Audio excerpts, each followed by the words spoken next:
She said I was the man she'd been waiting for. She told me we'd grow old together in peace. But the only thing that grew was her bank balance, while my savings vanished right under my nose.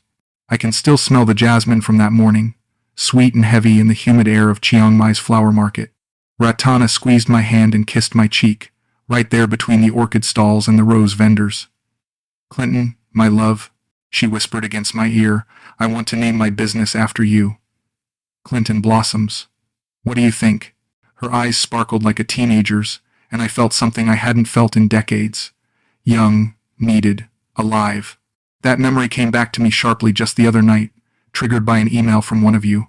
It wasn't Ratana. It wasn't anyone tied to the hurt. It was a longtime viewer of this channel, someone who told me he's been following quietly for months. He wrote that he'd been holding his story in for years, but after hearing mine, he finally felt he wasn't so alone, and he wanted to share. When I first read his words, shame hit me, that old familiar kind that makes you wonder if people see you as weak, a fool for believing in love too easily. Then the shame gave way to something darker: anger. Not at him, but at the pattern, the way so many of us walk straight into the same traps with open hearts. But as I kept reading, the anger softened. His story didn't make me feel foolish, it made me feel connected. By the time I reached the end, I wasn't shaking with regret. I was whispering, "Thank you," into the silence of my room. So, before I take you further, let me pause here. If these confessions resonate with you, please like this video, subscribe, and leave a comment below, and tell me where in the world are you watching from tonight. Whether it's Chiang Mai, Chicago, or Cape Town, I read every single one. And for those of you who keep coming back, week after week, I owe you a super thank you. You've turned these confessions into more than stories. You've turned them into a place where none of us have to feel quite so alone. Let me take you back to where it all started. "You serious about that, love?" I asked her, trying not to grin like an idiot, but I was grinning anyway. At 66, I thought those days were behind me. "Of course I'm serious. You are my inspiration, my partner, my future husband." She said it so naturally, like we'd been planning this for years instead of months. "The shop space I showed you yesterday, the owner wants to know by tonight. 500,000 baht for the deposit and first 6 months. If we don't take it, someone else will." I looked around at the flowers surrounding us. Vendors calling out prices in Thai. Tourists snapping photos. Local women selecting blooms for their morning prayers. It felt like the most romantic place on earth, and she wanted to build something here. With me. "You sure about this, Ratana? That's a lot of money." "I'm sure about you," she said, taking both my hands. "Are you sure about me?" What kind of question was that? After everything we'd shared? The quiet dinners, the long walks through the old city, the way she laughed at my terrible jokes about plumbing. The way she made me feel like I mattered again, instead of just some divorced bloke counting down his days in a foreign country. "Of course I'm sure about you." "Then let's do it. Let's start our life together properly." I pulled out my phone and opened the banking app. 500,000 baht. About 14,000 pounds. Money I'd saved from selling my house in Manchester. Money I'd planned to stretch for years. But looking at her face, so full of hope and love, I couldn't imagine a better investment. "There," I said, showing her the transfer confirmation. "It's done." She threw her arms around my neck right there in the market. People stared, but I didn't care. When was the last time someone had hugged me like that? When was the last time I'd felt this important to another human being? "You won't regret this," she promised, her lips against my ear. "We're going to be so happy, Clinton. So happy." I believed her completely. Standing there, in that flower market, surrounded by beauty and possibility, with this incredible woman in my arms, I believed every word. This was what real love felt like at my age. This was what I'd been waiting for, without even knowing it. I didn't think someone her age could love me like that. But she did. The vendor next to us smiled and said something in Thai to Ratana. She laughed and replied, then turned back to me. "She says we look very happy together, that we have good luck written in our faces." "What did you tell her?" "I told her you're the best man I've ever known, and that I'm going to marry you." My heart nearly stopped. "Ratana, not today." She laughed, seeing my expression. "But someday, when you're ready, when we've built something beautiful together." I bought her a bouquet of white roses, 20 stems, perfect and fresh. She held them against her chest and smiled like I'd given her diamonds. "These will be the first flowers in our shop," she said. "I'll press one and keep it forever."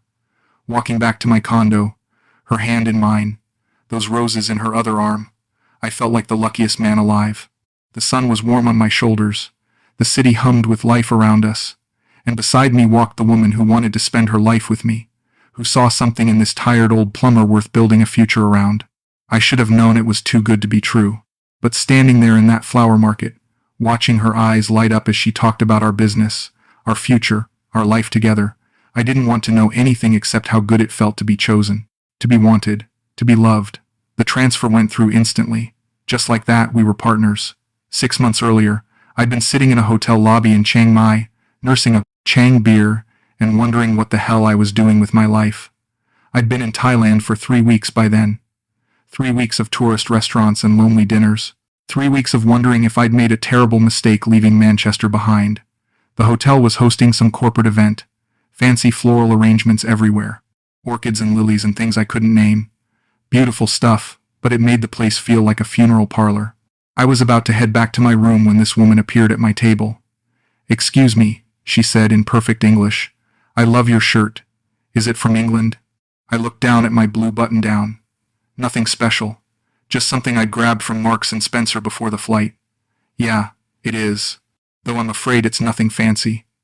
It's very handsome, classic." She smiled and extended her hand. "I'm Ratana. I did the flowers for tonight's event." "Clinton," I said, standing up like my mother taught me. "They're beautiful. The flowers, I mean." "Thank you. Are you enjoying Chiang Mai?" I should have lied. Should have said I was having the time of my life. But something about her made me want to tell the truth.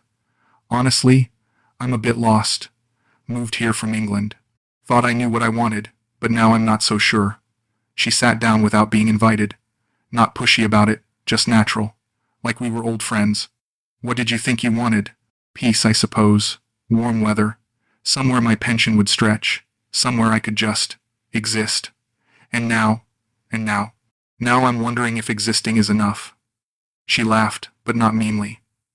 "You know what I think? I think you need a proper guide. Someone to show you the real Chiang Mai. Not just tourist things. You offering?" "I might be, if you're interested." That's how it started. No pickup lines. No games. Just a woman who saw an old man sitting alone and decided to be kind. She never made me feel like I was just some wallet walking around. Never made me feel desperate or pathetic. She made me feel like I had something to offer. The next day, she took me to a temple I'd never heard of, Wat Chedi Luang, with its ancient ruins and peaceful gardens. She knew the history, the stories behind the stones. But more than that, she knew how to make me see it through fresh eyes. "You seem like a man who appreciates things that last," she said as we sat in the shade of a centuries-old tree. "Things built to endure." "I'm a plumber," I told her. "Was a plumber. Fixed things for 40 years. I suppose I do appreciate good craftsmanship." "And what about relationships? Do you believe they can be built to last?" The question caught me off guard. I was married for 22 years, thought that would last, but apparently I was wrong. What happened? I worked too much. She grew apart from me, started seeing her yoga instructor. It sounded pathetic even to my own ears. Classic story, really. I'm sorry. Don't be. It was years ago. I'm over it. But I wasn't over it. Not really. And somehow, she knew that. "You know what I think?" she said, touching my arm gently. "I think you're a man who gives everything to the people he cares about. That's not a weakness. That's beautiful." We spent the afternoon walking through markets, trying street food, talking about everything and nothing. She told me about her work as an event planner, her dreams of starting her own floral design business, her love for her city and its traditions. I told her about Manchester, about fixing pipes in the rain, about my daughter, who barely called anymore, about feeling invisible in my own life. "You're not invisible to me," she said as the sun set over the mountains. "I see you very clearly." The way she looked at me when she said that, like I was someone worth seeing, someone worth knowing. I'd forgotten what that felt like. When she offered to drive me back to my hotel, I almost said no. Didn't want to impose. But she insisted, and I was glad she did. Sitting in her small car, the city lights blurring past, I felt something I hadn't felt in years. Hope. The possibility that maybe my story wasn't over yet. Maybe there were still chapters left to write. "I'd like to see you again," I said as she pulled up to the hotel entrance. "I'd like that too," she replied. "Very much." She kissed my cheek before I got out. Just a quick, soft kiss, but it stayed with me all night. The warmth of it, the sweetness, the promise of something new beginning. I lay in bed that night thinking about how she'd looked at me, not with pity or calculation, not like I was some lonely old fool with money to burn. She looked at me like I was a man worth getting to know, worth spending time with, worth caring about. I was so tired of being alone, so tired of eating dinner by myself and watching Netflix until I fell asleep on the couch. So tired of waking up with nowhere important to be and no one important to see. For the first time in years, I had something to look forward to, someone to look forward to. It felt like coming back to life. "I've been thinking about the flower business again," Ratana said over dinner at our usual place, a little restaurant tucked away from the tourist areas, where the food was authentic and the prices were fair. She'd been bringing me there for weeks now, and the owners always smiled when they saw us coming. "Oh yeah? What about it? I think I'm ready to make it real. Not just dreams anymore." She pushed her pad thai around her plate, suddenly looking nervous. "There's this opportunity. A friend of mine knows someone who's selling their floral equipment. Professional grade stuff. Refrigeration units, design tables, all of it. That sounds promising. It is. But expensive. Very expensive." She looked up at me with those eyes that always made me want to solve whatever problem she had. "I don't want to ask you for help, Clinton. I really don't." "Why not?" "Because I don't want you to think I'm using you, that I'm only with you because you have money." She reached across the table and took my hand. "You mean so much more to me than that." That only made me want to help more. Here was this incredible woman, worried about my feelings, trying so hard to be independent. How could I not want to support her dreams? "How much are we talking about?" "Clinton, no, I shouldn't have brought it up." "How much, Ratana?" She sighed and pulled out her phone, showing me photos of the equipment. Industrial refrigerators, work tables, design tools I'd never heard of. 200,000 baht. For everything. About 6,000 pounds. Not nothing, but not catastrophic either. And if it meant she could start her business, build something of her own. "Let me help you." "I can't ask you to do that." "You're not asking. I'm offering." I squeezed her hand. "Look, what else am I going to spend it on? I'm 66 years old. I'm not buying a sports car or taking a cruise around the world. This would make you happy, wouldn't it? Being able to start your business? It would change everything for me." "Then it's decided." But she kept protesting, kept saying she didn't want to be a burden, didn't want to owe me anything. Made me practically beg her to let me transfer the money. Finally she agreed, but only if I considered it a loan. "I'll pay you back, every baht. With interest." "I don't want interest. I want you to succeed." It felt good to help her. Better than sitting around drinking beer and waiting to die. Better than watching my savings slowly dwindle on rent and food and meaningless purchases. This was an investment in something real. In someone I cared about. The next week, she showed me photos of the equipment being delivered to a warehouse space she'd rented. Everything looked professional, legitimate. She was so excited, bubbling over with plans for her first events, her client outreach, her business cards.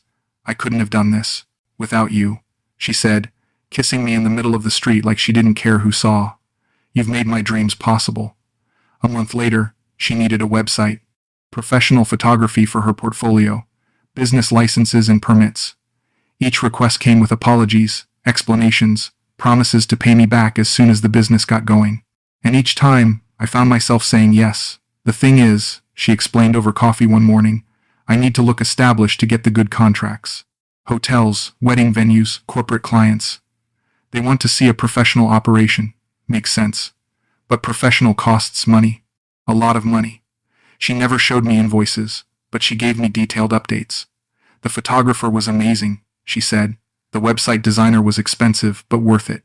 The licensing process was more complicated than expected, requiring additional fees and documentation. I kept track of the transfers in my banking app. 50,000 baht here, 30,000 there. Each one justified, each one supposedly the last one she'd need for a while. By the end of 2 months, I'd sent her nearly 400,000 baht on top of the original 200 for the equipment. "Soon I'll start getting bookings," she assured me.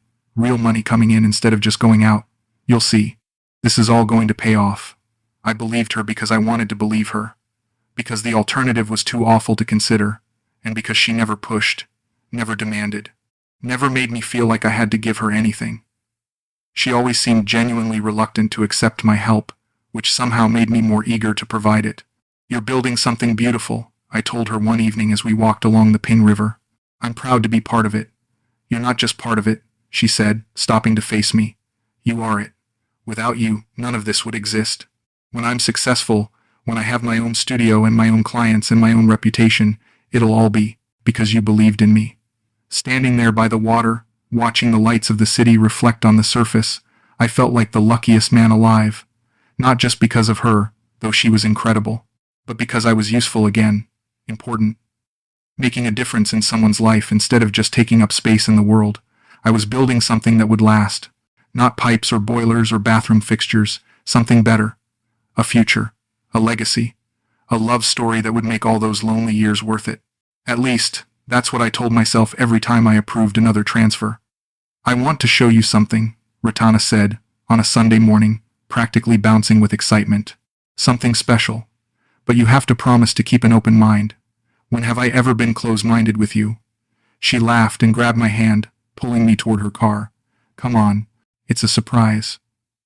We drove for about 20 minutes outside the city, into the rolling hills where the air was cleaner and the pace of life visibly slower. She turned down a narrow dirt road, then another, until we arrived at a plot of land marked by wooden stakes and surveyors' flags. "What do you think?" she asked, parking the car and getting out. I followed her, confused.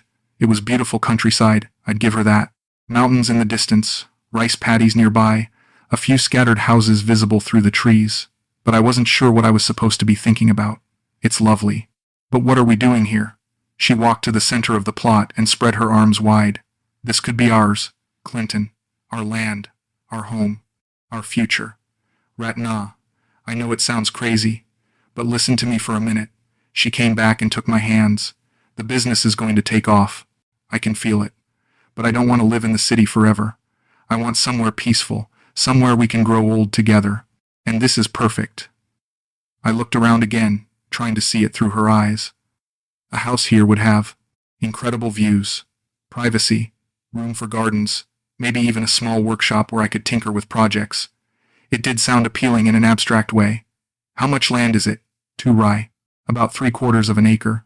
Enough for a proper house, maybe a guest cottage, definitely room for gardens." Her eyes were bright with possibility. "The owner is asking 800,000 baht, but I think we could negotiate down to 700, maybe less. 700,000 baht, about 20,000 pounds. More money than I'd ever spent on anything except my house back in Manchester, but also potentially the foundation of a real life here. A permanent commitment to this country, to this relationship, to this future we were building together. It's a lot of money, love. I know it is. And I wouldn't even bring it up except..." She trailed off, looking uncertain for the first time since I'd known her. "Except what?" "Except I think I'm falling in love with you. Really, properly in love. And I want us to have something solid, something that's ours." My heart nearly stopped. In love, with me. This beautiful, vibrant, ambitious woman was falling in love with a 66-year-old retired plumber from Manchester. It seemed impossible, but here she was, saying the words I'd been hoping to hear for months. "Ratana, I know you might not feel the same way yet.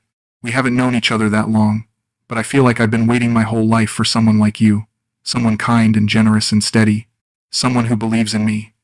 I do feel the same way." The words came out before I could stop them, but they were true. I was falling in love with her too. Had been for weeks, probably. "I love you too." She threw her arms around me right there in the middle of the empty plot. "Really? Really? Then this could be perfect. We could build something amazing here. Together." We spent an hour walking the boundaries, talking about where the house might go, what kind of design we'd want, how we'd landscape the grounds. She had so many ideas, so much enthusiasm. It was infectious. But 20,000 pounds, that was a significant chunk of my remaining savings. Money I'd need for living expenses, emergencies, the unexpected costs of being an expat in a foreign country. "Can I think about it?" I asked as we drove back toward the city. "Of course, Take all the time you need. But she seemed deflated, disappointed in a way that made me feel guilty for hesitating. That night, I lay in bed doing calculations. My pension covered my basic living expenses comfortably. My savings were meant to be a buffer, a safety net, money for the unexpected. But what was the point of a safety net if you never took any risks? What was the point of security if you ended up dying alone with a fat bank account? The next morning I called her. I've been thinking about the land. And I think we should look at it again. Get a proper survey done, make sure there are no issues with the title or utilities access. Does that mean you're interested? It means I'm interested in building a future with you. If that future includes that plot of land, then I want to make sure we do it right. She was quiet for a long moment. Then, very softly, I thought you believed in us. Something in her tone made my chest tighten. I do believe in us. Then why are you making this so complicated? Why can't you just trust me? It's not about trust, love. It's about being responsible. Responsible. She said it like it was a dirty word. Clinton, the owner has another buyer interested. If we don't move soon, we'll lose it. There will be other properties. Not like this one. Not at this price. And not with this feeling. I could hear tears in her voice. I thought when you said you loved me, you meant it. I thought you wanted to build something real with me. I do want that. Then why won't you take this step? Why won't you trust me when I say this is our no chance? The conversation went on for another 20 minutes. Her crying, me trying to explain my concerns, both of us talking past each other. Finally, she hung up on me. I sat in my condo for the rest of the day, feeling miserable. Was I being overly cautious? Was I letting fear sabotage the best thing that had happened to me in years? The next evening, she showed up at my door, red-eyed, exhausted looking, but determined. I'm sorry I got emotional yesterday, she said. But this matters to me so much. We matter to me so much. You matter to me too. Then help me understand. What are you afraid of? How could I explain without sounding paranoid or insulting that sometimes late at night I wondered if this was all too good to be true? That a voice in the back of my head kept asking why someone like her would want someone like me. I'm afraid of making a mistake, I said finally. I'm afraid of being stupid. Loving someone is never stupid, she said, taking my hands. And I love you, Clinton. I love you so much it scares me sometimes. The next morning, I transferred 15,000 pounds to her account. The equivalent of about 700,000 baht. Enough for the land purchase, she assured me, with some left over for initial development costs. You won't regret this, she promised, kissing me like her life depended on it. We're going to be so happy here. So happy. For weeks afterward, every time she mentioned the property, I felt a warm glow of satisfaction. We were building something permanent. Something that would last. She was handling all the paperwork, she said, dealing with lawyers and surveyors and government officials. It was complicated, she explained, but she had experience with property transactions from her event planning work. Soon we'll break ground, she kept saying. Soon we'll have our home. But weeks turned into months, and we never saw the land again. Every time I suggested visiting the property, she had a reason why we couldn't. Legal issues to resolve first, survey work still pending, permit applications in process. These things take time in Thailand, she explained, especially when foreigners are involved. But don't worry, it's all being handled properly. I wanted to believe her. I needed to believe her, because the alternative was too awful to consider. That maybe, just maybe, there was no land at all. And if there was no land, then what exactly had I paid for? But I didn't voice those doubts. I pushed them down and tried to focus on the positive. On the woman I loved and the future we were building together. On the house we would build someday on the land I'd never see again. She made me feel like the delay was my fault somehow. Like my initial hesitation had created complications that were now taking time to unravel. So I sent more money when she asked for it. Another 50,000 baht to expedite the permits. Another 30,000 for additional legal fees. Each transfer felt like proof of my commitment. Each payment was an investment in our shared future. Or at least, that's what I told myself every time I approved another transaction. It was a Tuesday morning in March when everything started to crack. Ratana had stayed over the night before, which was becoming more common. We'd had dinner, watched a movie, made love with the slow, careful tenderness of people who aren't young anymore but are grateful to have found each other. She was in the shower when her phone buzzed on the nightstand. I wasn't trying to snoop. Not consciously. But the screen lit up with a message notification, and the name caught my eye. Pilek, it said, a Thai name I didn't recognize. None of my business, obviously. But something made me look closer. The message preview was in Thai script, which meant nothing to me. But smartphones are clever things these days. I could see there was a translation feature in her messaging app. Without really thinking about it, I picked up the phone and opened. It wasn't locked. She'd never felt the need to hide anything from me before. The conversation thread went back weeks, maybe months. All in Thai, but with Google Translate running, the English appeared alongside the original text. My hand started shaking as I read. He gave me more yesterday. Another 50,000. So easy. Good. How much total now? Almost 900,000 baht. Maybe more. I stopped counting exactly. And he still believes the business story? He believes everything. Sweet old man. Too lonely to ask hard questions. What about the land? What land? You didn't actually buy land? Of course not. Why would I buy land? That money went straight to my account. Be careful. Don't let him get suspicious. Please. He's completely in love with me. Thinks we're going to get married. Are you? For a few more months, maybe. Until the money runs out. Then I'll find a reason to disappear. Same as always. You're terrible. I love you. Love you too, baby. Only 2 months left, and I can stop pretending. I read the entire conversation twice. Then I scrolled up and read earlier messages, references to a French guy from last year. Someone named Henrik, who never suspected a thing. Plans for spending my money on a condo in Bangkok that she was buying with her real boyfriend, this Pilek person. Details about how to keep me happy and unsuspicious. Instructions on when to cry, when to pull back, when to show vulnerability. It was all there. A playbook for extracting money from lonely old men who were stupid enough to believe they could buy love. I heard the shower turn off and quickly put the phone back where I'd found it, screen side down. My heart was pounding so hard I thought I might pass out. When she emerged from the bathroom, wrapped in a towel with her hair damp, she looked like an angel, beautiful and innocent, and everything I'd fallen in love with. Good morning, handsome, she said, kissing my cheek. Sleep well? Fine. I managed. Slept. Fine. I need to run some errands today. Business stuff. But maybe dinner tonight? That Italian place you like? Sure. Sounds good. She got dressed and left, same as any other morning. Kissed me goodbye, told me she loved me, said she'd call me later. I sat on the edge of the bed for an hour after she was gone, staring at nothing. 900,000 baht. Almost 26,000 pounds. Money I'd transferred believing in her dreams, her business, our future together. Money that had gone straight into her personal account to fund her real life with her real boyfriend. The business was fake. The land was fake. The love was fake. I was just a mark. A lonely old fool with a pension and savings and too much need to be needed. I should have confronted her immediately. Should have demanded explanations, threatened to call the police, told her to get out of my life. But I didn't. Instead, I sat in my condo all day, replaying every conversation we'd had, looking for clues I'd missed. Signs that should have warned me I was being played. They were all there, of course. The vagueness about business details. The reluctance to let me visit her supposed office space. The way she never had invoices or receipts for the things she claimed to be buying. The emotional manipulation every time I hesitated to send more money. But I hadn't wanted to see the signs. I'd wanted to believe in the fairy tale. The idea that someone like her could love someone like me.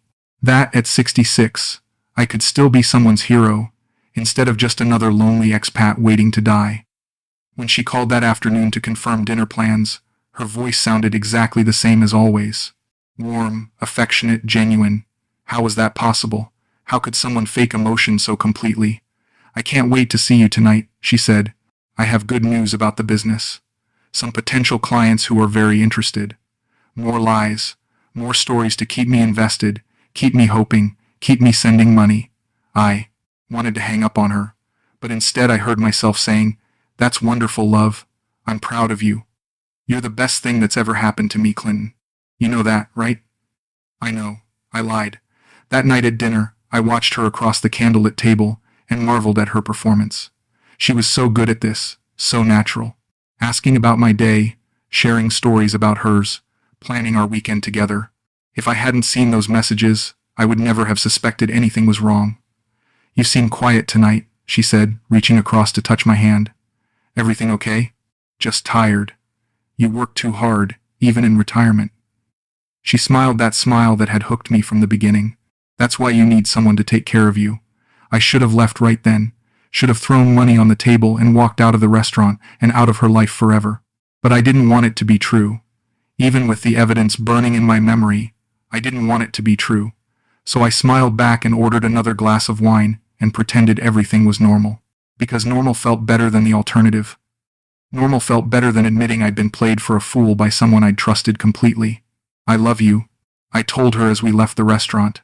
I love you too, she replied without missing a beat. And for just a moment, hearing those words, I almost believed her again. I couldn't sleep that night, or the next, or the one after that. Those messages kept playing in my head like a song I couldn't shake. Sweet old man, too lonely to ask hard questions.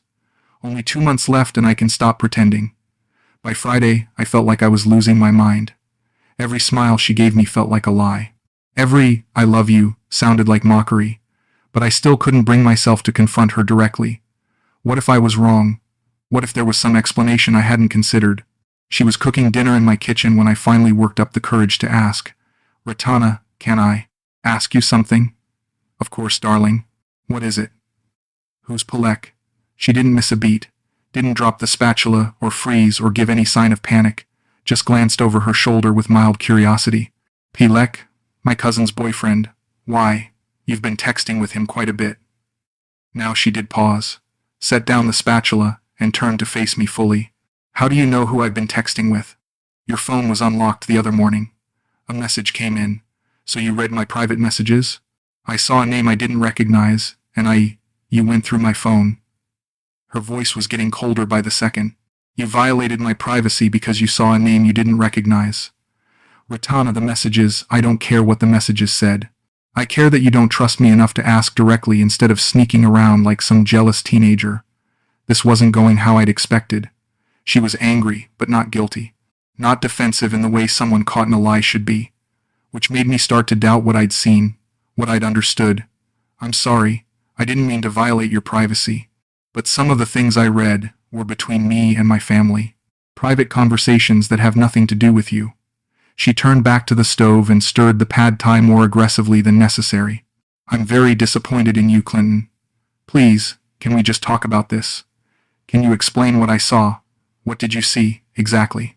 Because if you're going to accuse me of something, you should be specific." I tried to remember the exact wording of the messages, but suddenly I wasn't sure. Had it really said what I thought it said? Was he definitely referring to me? Could there have been context I was missing? There were messages about money, about someone giving money. My cousin is having financial problems. Her boyfriend was telling me how much their landlord was demanding for repairs. It's a difficult situation. She softened slightly, seeing my confusion. "Is that what this is about? You thought I was talking about you?" Maybe. I don't know. Clinton." She came over and took my hands, just like she had that first day at the temple. "I know this relationship feels too good to be true sometimes. I know you've been hurt before. But you have to trust me. We can't build anything real if you're going to spy on my private conversations and assume the worst. I'm sorry. Are you? Because this feels like a pattern. First you hesitated about the land. Now you're reading my messages and jumping to conclusions. It feels like you're looking for reasons not to trust me. That's not true. Then what is it? What's really going on here?" I wanted to believe her explanation. Desperately wanted it to make sense. But I couldn't shake what I'd seen, what I'd felt when I read those messages. The messages mentioned amounts. Specific amounts that matched what I've given you. Her face changed then. The softness disappeared, replaced by something harder, colder. "What exactly are you saying, Clinton?" "I'm saying the numbers matched. 900,000 baht. That's almost exactly what I've transferred to you over the past few months. So you think I'm what? Stealing from you? Using you?" She laughed, but there was no humor in it. "Is that really what you think of me?" "I don't know what to think." "Well, let me make it easy for you." She walked to the counter and grabbed her purse. "I think maybe you are not good for me anymore." "What does that mean?" "It means I don't want to be with someone who goes through my phone and accuses me of being a criminal. It means I don't want to be with someone who thinks so little of me." "Ratana, please. Let's talk about this. Let's work it out." "Work what out? Your paranoia? Your inability to trust me? She was putting on her shoes now, gathering her things. You know what your problem is, Clinton? You don't think you deserve to be loved. So when someone does love you, you sabotage it. You find reasons to push them away. That's not what I'm doing. No? Then what do you call this conversation? I followed her to the door, panic rising in my chest. Don't leave like this, please. We can figure this out. There's nothing to figure out. You've made your feelings very clear. She paused at the door, her hand on the handle. I really did love you, you know, despite what you think. Despite what you've convinced yourself. I loved you, Ratana. But I can't love someone who doesn't trust me. I can't be with someone who thinks I'm a liar and a thief. I deserve better than that. She left without another word. Just walked out of my condo and out of my life like I was nothing. Like the past 6 months had meant nothing. I called her phone immediately, straight to voicemail. Texted her apologies, explanations, please to come back and talk. No responses. I tried again the next day. And the day after that. Nothing. By the end of the week, her number was disconnected. The event planning company she claimed to work with had never heard of her. The warehouse space where she'd supposedly stored her floral equipment was rented to someone else and had been for months. That's when I knew she was done with the act, and I'd already paid for the ending. I sat in my empty condo, surrounded by the silence she'd left behind, and finally admitted what I'd known deep down for weeks. She was never coming back because there was nothing real to come back to. No love to salvage, no relationship to repair, no future to rebuild. I'd been marks from the beginning. Another lonely old fool with money to burn and too much need to be needed. The only thing she'd ever loved about me was my bank balance, and now that it was significantly lighter, what use was I to her? The worst part wasn't the money, though that hurt plenty. The worst part was how completely I'd been played, how easily she'd read me, manipulated me, convinced me that I was special, that I mattered, that someone like her could actually love someone like me. I'd wanted it to be true so badly that I'd ignored every red flag, explained away every inconsistency, rationalized every request for more money. I'd been so desperate to matter to someone that I'd handed her the keys to my savings and my heart and asked her to please be gentle with both. She hadn't been gentle with either. 2 weeks after she left, I found myself back at the flower market where it all began. I'm not sure why I went there. Maybe I was hoping to find some trace of her, some evidence that the good parts had been real. Maybe I just needed to see the place where I'd been happiest, even if that happiness had been built on lies. The jasmine still smelled sweet in the humid air. The vendors still called out their prices in Thai. Tourists still snapped photos of the colorful displays. But the magic was gone. It all felt hollow now, like a movie set after the cameras stopped rolling. I was sitting on a bench near the orchid stalls, feeling sorry for myself and wondering what to do with the rest of my life, when an older Thai man approached me. One of the flower vendors I'd seen before but never spoken to. "You okay, friend?" he asked in heavily accented English. "You look sad." "I'm fine," I lied, just thinking. "You the English man, yes. Come here with the lady, very pretty lady, nice flowers." My chest tightened. "You remember us?" "Of course, you very happy couple. She buy flowers, you pay, always smiling, always holding hands." He sat down beside me uninvited. "But now you alone. Where is lady?" "Gone." He nodded sagely, like he'd expected this answer. "I sorry to hear, but maybe not so sorry." "What do you mean?" "She good actress, very good." "But I see before." "See what before?" "Same lady, different man. Maybe 2 years ago. French man, older like you. Also very much in love. Also buy many flowers." He gestured toward the market stalls. "She tell him she start flower business too. He give money. She buy flowers. They very happy. Then one day, no more French man, no more flowers. Just lady, alone, looking for next customer." The blood drained from my face. "You're sure it was the same woman?" "Very sure. Beautiful lady, hard to forget. And before French man, was German man. Same story. Flower business, need money, very much, love, then gone. German man too? Maybe others. I only work here 5 years, only see what I see. But pattern same every time." He patted my shoulder with surprising gentleness. "You number 3, that I know. Maybe number 10 total. Who can say?" I felt like I'd been punched in the stomach. Bad enough to be fooled once, But to be part of a pattern? To be just another mark in a long line of lonely old men who'd fallen for the same act? She'd do this before. Same with one French man. You number 3. The vendor's words echoed in my head as I walked home through the crowded streets.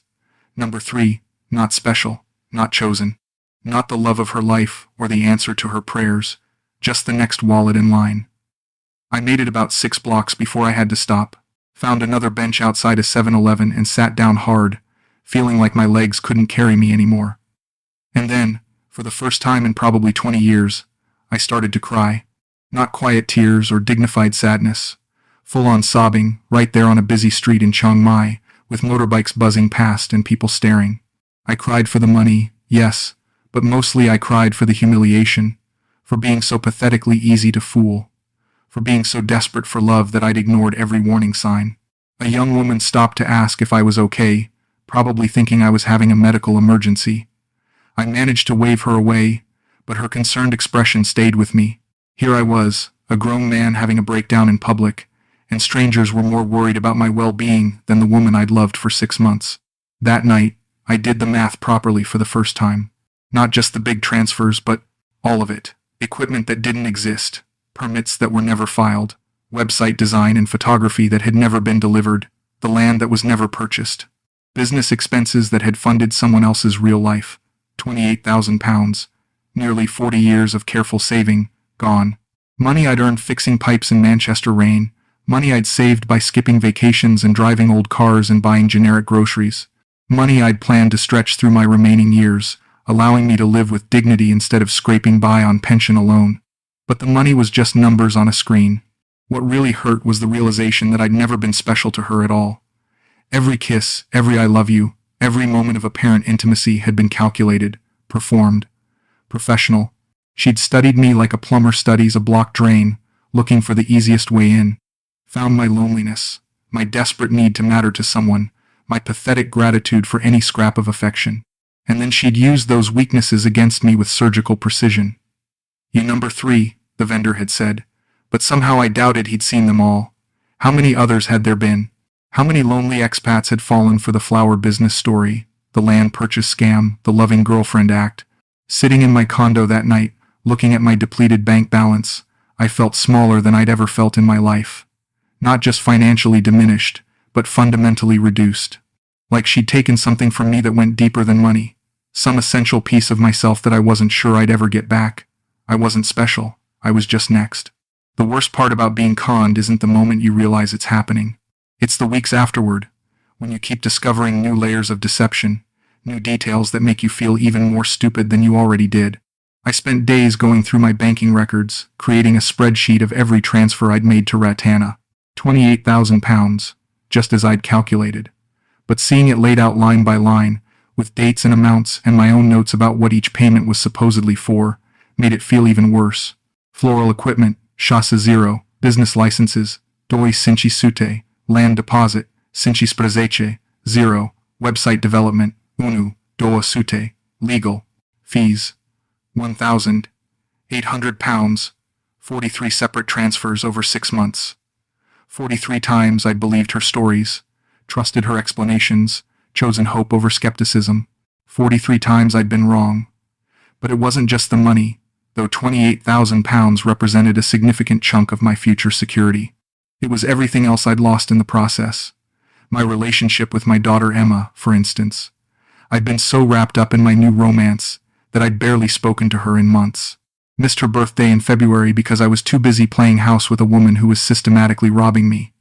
Ignored her emails because I was too infatuated to maintain normal human relationships. When I finally called Emma to tell her what had happened, the conversation was even worse than I'd expected. Dad, I'm so sorry this happened to you. Thank you, love. I know it sounds pathetic. It doesn't sound pathetic. It sounds predictable. That stung. What's that supposed to mean? I mean, you moved halfway around the world to get away from your problems, then immediately got involved with the first woman who paid attention to you. What did you think was going to happen? I thought I was going to be happy. You could have been happy here, with family, with people who actually care about you. Her voice was gentle but firm. Instead, you went chasing some fantasy of what your life could be if you just got far enough away from reality. She was right, of course. That's exactly what I'd done. Fled to Thailand like some middle-aged cliché, convinced that geography could solve problems that had nothing to do with location. Convinced that a new country and a new relationship could transform me into someone more interesting, more worthy, more lovable than the man I'd actually been. I know you think I'm being harsh, Emma continued, but I watched you drift away from everyone who cared about you. And for what? For someone who saw you coming from a mile away. How was I supposed to know she was lying? You weren't supposed to know. That's not the point. The point is, you were so desperate to escape your own life that you made yourself vulnerable to exactly this kind of thing. After we hung up, I sat staring at my phone for a long time. When was the last time I'd had a real conversation with Emma before this? When was the last time I'd asked about her work, her relationships, her life? When was the last time I'd been present as her father instead of just some guy who occasionally sent birthday cards from Thailand? I'd lost more than money to Ratana. I'd lost time, perspective, connection to the people who actually mattered in my life. I'd been so focused on this exciting new chapter that I'd abandoned the ongoing story of being a father, a friend, a member of a community. And what did I have to show for it? A condo full of furniture I'd bought to impress a woman who was never really there. Photos on my phone of trips we'd taken, dinners we'd shared, moments that had felt genuine but were really just part of her professional routine. Memories that were now poisoned by the knowledge of what they actually were. The physical reminders were the worst part. The restaurant where we'd had our first date, which I could no longer pass without feeling sick. The temple where she'd first made me feel seen, which now felt like a crime scene. Even my own bedroom felt contaminated by her presence. By all the nights she'd lain beside me calculating how to extract more money. I found myself unable to sleep in my own bed. Started spending nights on the couch, or sometimes just walking the streets until dawn. Chiang Mai at 3 a.m. is a different city entirely. Quiet, peaceful, honest in a way it never is during tourist hours. Just locals going about their real lives, no performances or pretense. Walking those empty streets, I had time to really think about what had happened to me. Not just the scam itself, but how I'd made myself such an easy target. The loneliness that had driven me to Thailand in the first place. The divorce that had left me feeling worthless and unwanted. The retirement that had stripped away my sense of purpose and identity. I'd been like a walking wound, and she'd simply applied pressure until I bled money. She didn't rob me. I said aloud one night, startling a stray cat that had been following me down a narrow alley. I handed her the keys. That was the truth I kept coming back to. Yes, she was a professional con artist who had manipulated my emotions and stolen my savings. But I was the one who had chosen to believe her. I was the one who had ignored the warning signs, rationalized the inconsistencies, prioritized my fantasy over reality. I was the one who had handed her my bank details and asked her to please be gentle with my heart. She hadn't robbed me. I'd robbed myself. Of money, yes, but also of dignity, discernment, and the hard-earned wisdom that should have protected a man my age from exactly this kind of thing. Standing outside my condo building at sunrise, watching the city wake up around me, I felt like I was seeing clearly for the first time in months. Not just about Ratana and her scam, but about myself and the choices that had led me here. I'd spent my entire adult life being responsible, practical, careful, worked 40 years without taking sick days, saved money religiously, maintained my house, my relationships, my reputation with methodical precision. And then, at 66, I'd thrown all that wisdom out the window for a pretty face and a convincing story. Had become exactly the kind of fool I'd always pitied and avoided. The worst part was that some small, pathetic part of me still missed her, still wished the lies had been true, still fantasized about her calling to apologize, to explain, to beg for another chance. Even knowing what she was, what she'd done, what I'd been to her, I still sometimes caught myself hoping for a miracle that would make none of it real. That's how thoroughly she'd done her job. She'd made me love not just her, but the version of myself I became when I was with her. The generous, romantic, needed man who could make dreams come true and build futures from nothing. That man had been an illusion too, but I missed him almost as much as I missed her. I kept thinking about the man I'd been before Thailand, before Ratana, before I'd turned into someone who could lose 28,000 pounds to a woman he'd known for 6 months. That man, the real Clinton Roy, had been careful with money, skeptical of get-rich-quick schemes and too-good-to-be-true offers. He'd worked with his hands for 40 years, fixing other people's problems with patience and precision. He'd raised 2 kids on a plumber's salary, put them through school, taught them the value of hard work and honest dealing. That man would have seen through Ratana's act in 5 minutes, would have asked to see invoices, insisted on visiting the business premises, demanded proof before sending a single penny. He would have recognized the emotional manipulation for what it was and walked away before getting in too deep. What had happened to him? When had I stopped being that practical, grounded person and become someone who threw caution to the wind for a pretty smile and a convincing sob story? I could trace it back to the divorce, I suppose. Sarah leaving me for her yoga instructor had been a blow to more than just my pride. It had made me question everything I thought I knew about myself, about relationships, about what made a man worth staying with. "You're boring, Clinton," she'd said during one of our final. "You're predictable and boring, and you don't make me feel anything anymore." Those words had cut deeper than any physical wound. Boring, predictable. After 22 years of marriage, of providing and protecting and being faithful, I was boring. Maybe that's why I'd been so susceptible to Ratana's attention. She made me feel exciting, spontaneous, romantic, like I was capable of grand gestures and passionate love affairs, like I was the kind of man who could sweep a beautiful woman off her feet and fund her dreams and live happily ever after. But that wasn't who I was. That had never been who I was. And pretending otherwise had cost me dearly. The real Clinton Roy would have been ashamed of the man I'd become in Thailand, would have been disgusted by the neediness, the gullibility, the desperate hunger for validation that had made me such easy prey.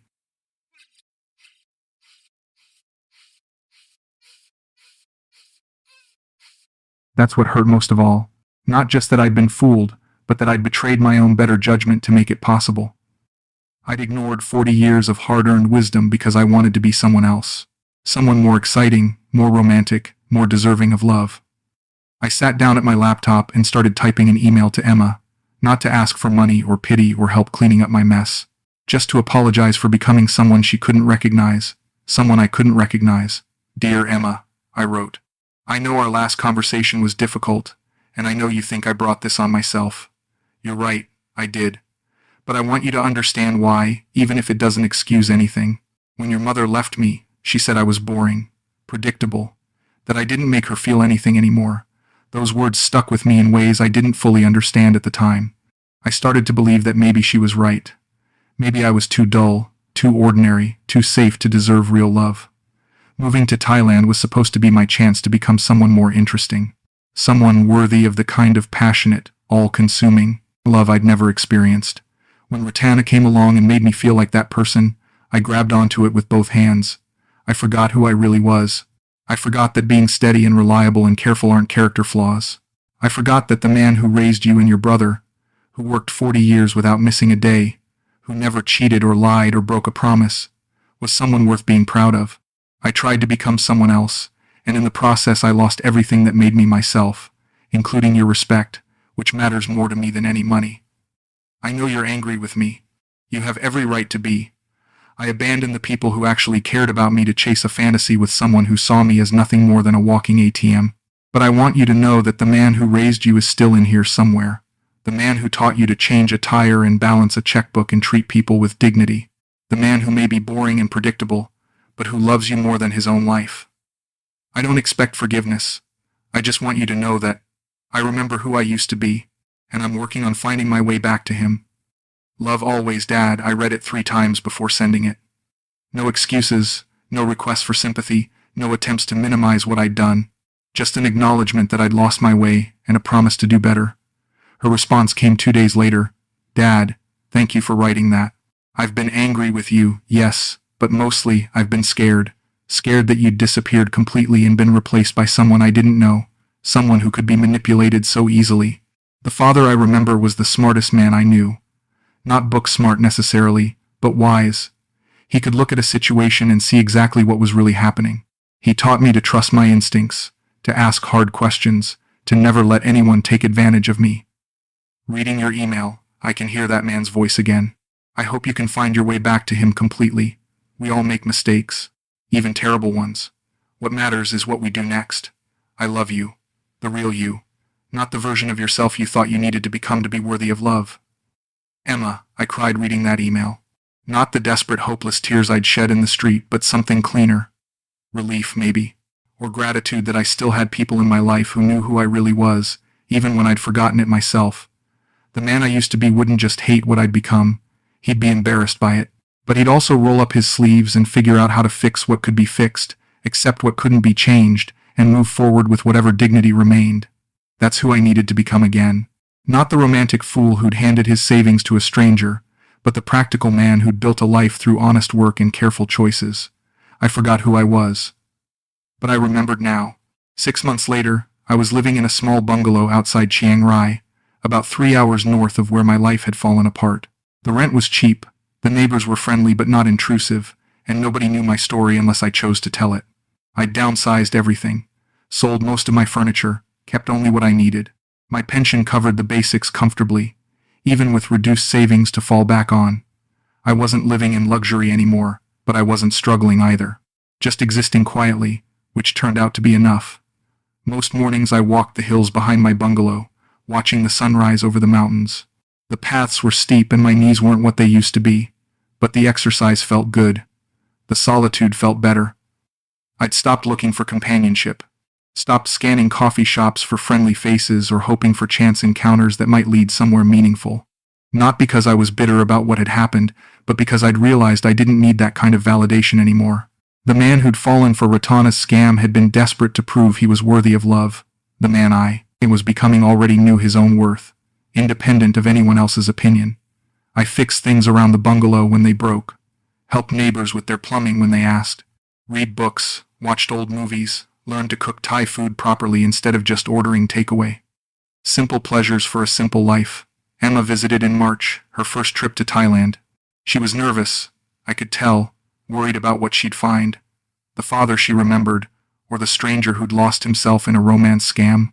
"You look good, Dad," she said as I picked her up at the airport. "Healthier. I feel healthier. Clearer, if that makes sense." It does. We spent a week together, talking more honestly than we had in years.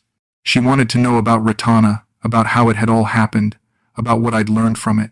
I told her everything, holding nothing back. The loneliness that had made me vulnerable. The warning signs I'd ignored. The way I'd abandoned my own judgment in pursuit of a fantasy. "Do you regret coming to Thailand?" she asked on her last night. "No," I said, surprising myself with the certainty of it. "I regret what I did here, how I behaved, the choices I made. But I don't regret coming. I needed to learn some things about myself. Hard things. And I couldn't have learned them in Manchester." "What did you learn?" That running away from your problems doesn't solve them. That trying to become someone else is a fool's game. That being alone isn't the worst thing that can happen to you. Losing yourself is worse. She hugged me at the airport, and it felt like forgiveness. Not just hers, but my own. After she left, I settled back into my quiet routine. Walking, reading, fixing things that were broken. I'd made peace with the fact that I probably wouldn't have another great love in my life. Ratana had cured me of the need for that kind of drama, but I wasn't unhappy. Lonely sometimes, yes, but not desperately so.